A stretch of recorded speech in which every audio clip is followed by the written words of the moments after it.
Hi, Dan Koopman, College Dean.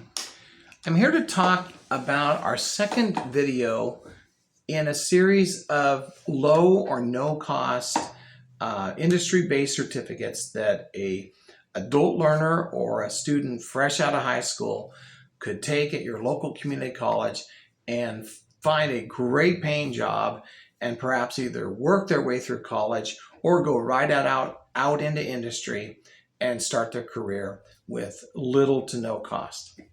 So my first video was on the how to earn the EMT, the Emergency Medical Technician certificate. Very valuable, easy to get, doesn't take long at all, only two terms, about 6 months, and then a person can go get a very good paying job and begin a journey in emergency medicine. The topic I want to cover today is welding. Now, welding, of course, is totally different from the EMT, but it's a great field, and I have lots of students that I work with that are pursuing a career in welding. And at most community colleges, there's going to be a 2-year program that has very advanced skill sets. At the college that I serve at, the first year is more structural welding, but then the second year is pipe fitting. And in the industry with the welding and fabrication, pipe fitting is considered a very advanced skill.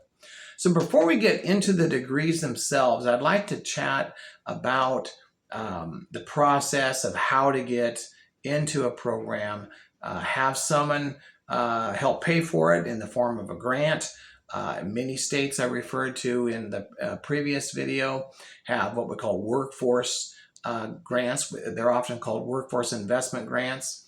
And every state has money set aside to support, frankly, the employment situation in many key industries, whether it's healthcare, advanced manufacturing, computer IT. Those are all very popular industries that many states across the country actually invest training dollars because they want to prop that workforce up and enable more people to get high-paying jobs, because that, of course, benefits everyone when people are out making a good living wage. So I want to just touch briefly on how we get started at a community college to take advantage of grants, and in this case, a grant to pay for welding.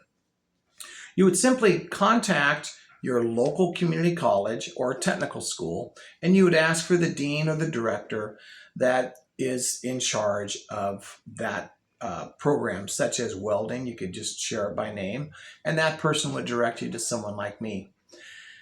Now, you would also want to begin the process of admitting to college, and that's going to require filling out your financial aid forms. We call those the FAFSA, as well as just admitting into a college. And those are usually no cost. Most colleges want to get your name information, help you get through the financial aid form process, and get you in the system so that they can then talk to you about which program of study you would like to take. So that's as simple as that. And in most cases, students that I work with are able to get their FAFSA forms filled out long before they graduate high school. They can do that in their senior year, or any adult can go to the local community college and a person will be there to help them fill out their financial aid. Let's talk about welding as an industry and the type of wage you can earn, either entry level as well as having a few years experience. According to the qualityinfo.org website here in the state of Oregon, the median wage for welders is over $27 an hour. That's well over $50,000 a year. A more experienced welder can easily earn in excess of $35 an hour, and that's in that $80,000 to $90,000 range. So it's a high-paying profession. It is physically demanding in many cases, but more and more we're seeing more automation, robotics being used, especially in what we call production welding, where we're manufacturing the same type of item at a manufacturing facility. And so it's less physically demanding than you would think. However, it's oftentimes noisy. You're wearing protective garments. So it's not a profession that's necessarily easy, but it's also not that difficult. I've had many students who've not been big framed, they're not muscle bound, they're average, and they just do fine because it's really about a skill set of hand-eye coordination and just developing a system. And of course, every welding program will be able to work with you where you're at. So the industry pays well with limited to almost no training. A person can get hired at a shop, but I always recommend get at least a 9-month or what we call a 1 year or less certificate, because that will really put you in a good position to go out to the field and be very competitive and get a higher starting wage. So at my college, we have a 2-year program with embedded less than 1 year degrees. We have a 2-year, like I said, then a 1 year, and then within that 1 year, there's even less than 1 year certificates. So how do we get that for little to no cost? As I mentioned in the first video, every community college is going to have some form of grants and scholarships. At my particular college and many Oregon community colleges, there's $6,000 available for a student pursuing a 1 year or less certificate. So all you'd have to do is ask your local dean or director of that career technical ed program.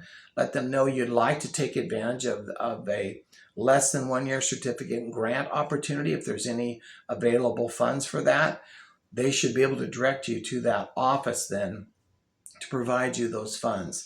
A little bit of paperwork and sign up for the classes, finish the courses, and you will receive that reimbursement or that $6,000 in the case of my college. It is up to 1 full year that $6,000 will pay for. It doesn't necessarily cover the entire cost, but in many cases, it's going to cover about 2/3. So it's definitely worth considering. It's another option along with about 3 others I'll be sharing in upcoming videos. So welding, high demand, high living wage. It's hard work, but it's very rewarding work. And one more thing I should add, it's a growing field for both men and women. At most community colleges, I'm seeing about 25%, 15 to 25% enrollments now are women right alongside the men. It has been in the past a very male-dominated profession, but I can tell you at job sites in my region, I'm seeing lots of women getting high-paid jobs, working as welders and fabricators. So to wrap up, see your local community college, ask for a dean or a director, remind them you want to take a program or degree program that has a 1 year certificate or less so that you can also check out any grant funds available, and they should have that information for you. Thank you and have a great day.